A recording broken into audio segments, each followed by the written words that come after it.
Vertrauen Sie daher bei Ihrer Denkanlage auf Deutschlands Fondsgesellschaft Nummer 1. Mein Name ist Detlef, ich bin 66 Jahre alt, wohne in Hildesheim. Zur Deutschen Bank bin ich gekommen, weil die DWS einfach der größte Anleger in Deutschland ist. Das schien mir doch ein sicherer Hafen zu sein, um sich mal zu informieren. Ja, der Plan war, über Anlegemöglichkeiten zu sprechen, die klimaverträglich sind.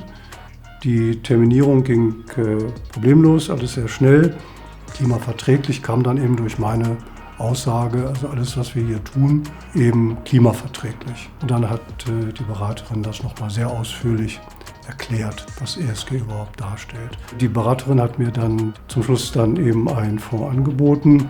Den habe ich mir dann per E-Mail zuschicken lassen, um das in Ruhe durchzulesen. Und aufgrund meiner Rückfrage dann per E-Mail, weil da Bestandteile drin waren, die mich irritiert haben, hat sie dann am darauffolgenden Montag auch geantwortet und mir diesen anderen Fonds, diesen Klimafonds, vorgeschlagen.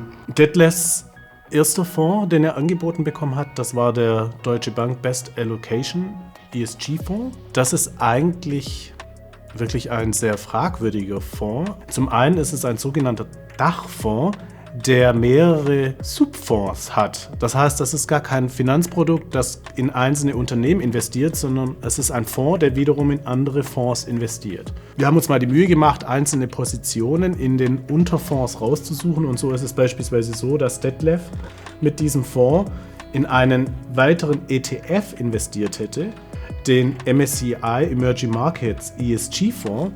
Und dort sind durchaus auch Ölkonzerne und Gaskonzerne beispielsweise aus Malaysia mit enthalten. Das heißt, Detlef hätte über diesen Fonds in Öl- und Gasfirmen auf der ganzen Welt investiert. Aber auch in anderen Subfonds haben wir beispielsweise Autohersteller wie BMW gefunden. Auch das nicht unbedingt Unternehmen, deren Klimaverträglichkeit hoch anzusiedeln ist. Ein weiteres Problem dieses Fonds von Detlef ist aber noch ein anderes.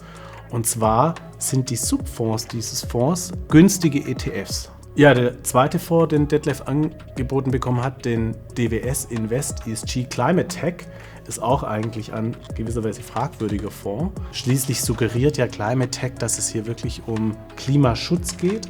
Aber auch in diesem Fonds finden sich klimaschädliche Unternehmen. Kommen wir nun zu den Fonds, die Claudia angeboten bekommen hat. Im ersten Gespräch war das ja ein Totalausfall, da hat sie keine Fonds angeboten bekommen.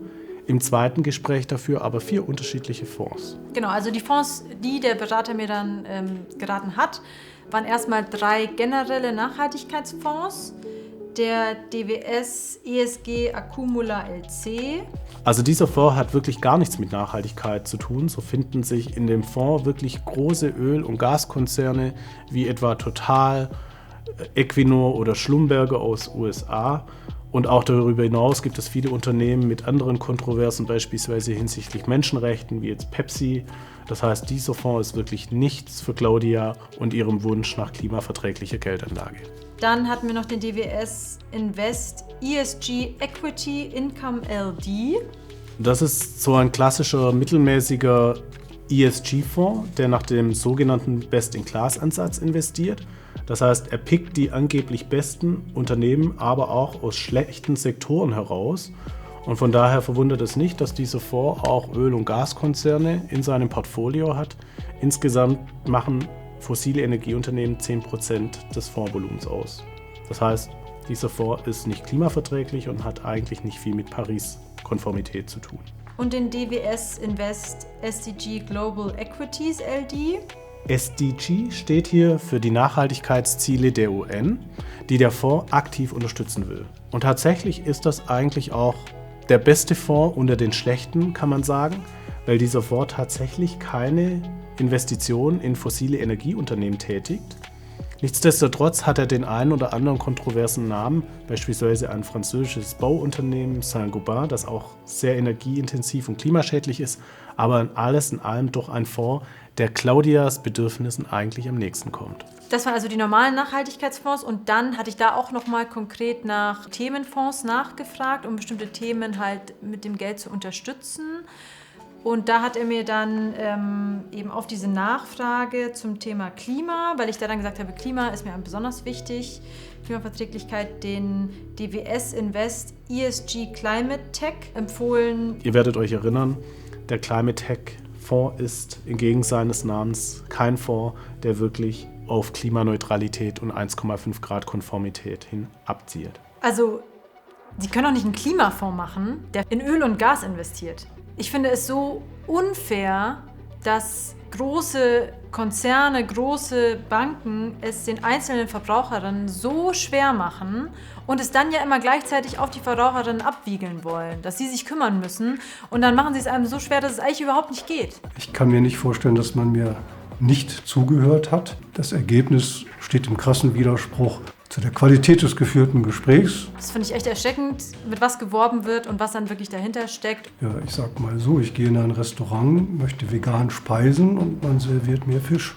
Wir haben gesehen, wie umfassend diese Verbrauchertäuschung durch das Greenwashing der Deutsche Bank-Tochter DWS vonstatten geht.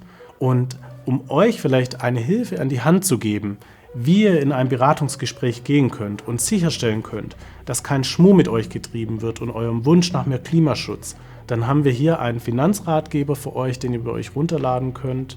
Macht das gerne, engagiert euch gerne, es ist wichtiger denn je. Und wenn ihr Fragen oder Anregungen für uns habt, dann gerne in die Kommentare.